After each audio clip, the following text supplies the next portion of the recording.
तो आज हम ऐसे 5 लोगों के बारे में जानेंगे जिन्होंने परमेश्वर का मजाक बनाया, जिनमें से नंबर 5 पर जो आते हैं उनका नाम है जॉन लेनन। उनका एक बैंड था जिसका नाम था बीटल्स।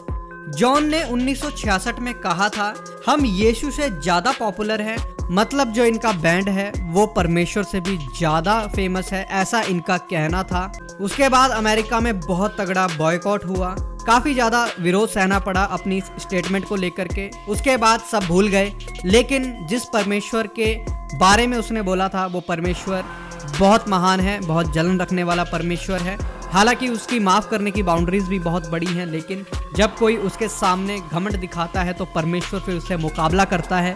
और मुकाबला ऐसा हुआ जब सब भूल चुके थे कि उसने क्या कहा था। बैंड चलता रहा, अच्छे खासे फॉलोअर बढ़ते रहे बैंड के।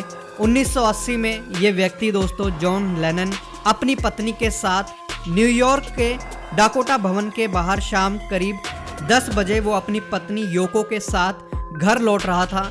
तभी मार्क डेविड चैपमैन नामक एक फैन, उसने पीछे से 4 गोलियां जॉन के ऊपर चला दी। जॉन जमीन पर गिर पड़ा। जब अस्पताल उसको लेकर के गए, अस्पताल ले जाते उसकी सांस थम गई और 1980 में वो व्यक्ति खत्म हो गया। नंबर 4 पर आती है मैरिलिन मुनरो। इनकी कहानी में थोड़ा सा ट्विस्ट है। मुनरो अमेरिका की एक जबरदस्त कलाकार थी, जबरदस्त एक्टर थी और उस समय पर उनका करियर पूरा चरम पर था। लेकिन उनके जीवन में एक बात चल रही थी, उनको नींद नहीं आती थी, नींद की दवाइयां लेनी पड़ती थी, डिप्रेशन रहता था। तो उस समय के एक बहुत मशहूर प्रचारक जिनको आप जानते हैं बिली ग्राहम, उन्होंने सोचा कि मुझे मुनरो से मिल करके जो मेरे पास है वो उसको देना चाहिए। और वो उसके घर जाते हैं, उससे मिलते हैं और उसको यीशु मसीह के बारे में बताते हैं। लेकिन जो मुनरो ने उनसे बोला था वो ये बोला था, मुझे तुम्हारा यीशु नहीं चाहिए। परमेश्वर का इतना बड़ा दास जिससे लोग तरसते थे मिलने के लिए, वो उसको मिलकर के परमेश्वर के बारे में बताने के लिए गया था। लेकिन उन्होंने परमेश्वर को स्वीकार नहीं किया और हफ्ते भर बाद ही ओवरडोज लेने से मौत हो गई। जो दवाइयां चल रही थी उनकी ओवरडोज हुई और उसके बाद उनकी मौत हो गई 1 हफ्ते के अंदर ही। नंबर 3 पर आते हैं काजूजा। ये एक ब्राजीलियन सिंगर थे और अपने गाने में धुआं फूंक करके इस व्यक्ति ने ये बोला था, ये तेरे लिए है परमेश्वर। मतलब अपने होठों से सिगरेट को हटाया और जो वो धुआं फेंका, धुआं फेंकने के बाद बोला कि जो ये धुआं मैंने फेंका है ये परमेश्वर तेरे लिए फेंका है, अपने मुंह से निकाल करके। अब आप समझ सकते हैं ये कितना ही गंदा और घिनौना है कि एक जीवित परमेश्वर को इस तरीके से बोला जा रहा हो। उसके बाद साथ के साथ ही जो है रिजल्ट भी मिल गया।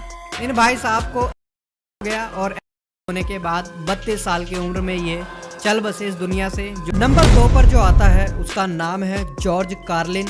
ये एक स्टैंड अप कॉमेडियन था दोस्तों और इस व्यक्ति ने बड़े आपत्तिजनक जो है जोक मारे थे यीशु मसीह के ऊपर। जो इसने बोला था, कुछ बातें मैं आपको बता देता हूँ।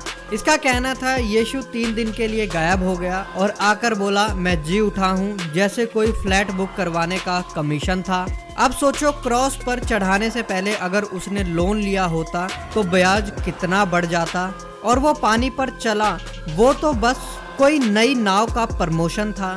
मतलब लोगों को हंसाने के लिए ऐसी बातों को वो स्टैंड अप कॉमेडियन बोला करता था। बाद में दोस्तों करियर खत्म हो गया।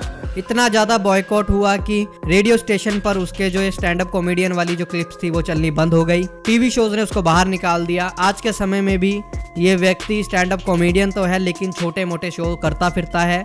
पूरा करियर खत्म हो गया। नंबर 1 पर जो आता है उसका नाम है थॉमस एंड्रयूज। इस व्यक्ति ने एक जहाज बनाया था। खुद पर इतना भरोसा था कि इसने बोला भगवान भी इसे डुबो नहीं सकता। फिर जहाज पर चढ़ा, पहली यात्रा भी इसने उस जहाज के साथ की, पर जो वो जहाज था वो आइसबर्ग से टकराया, उसमें पानी भर गया।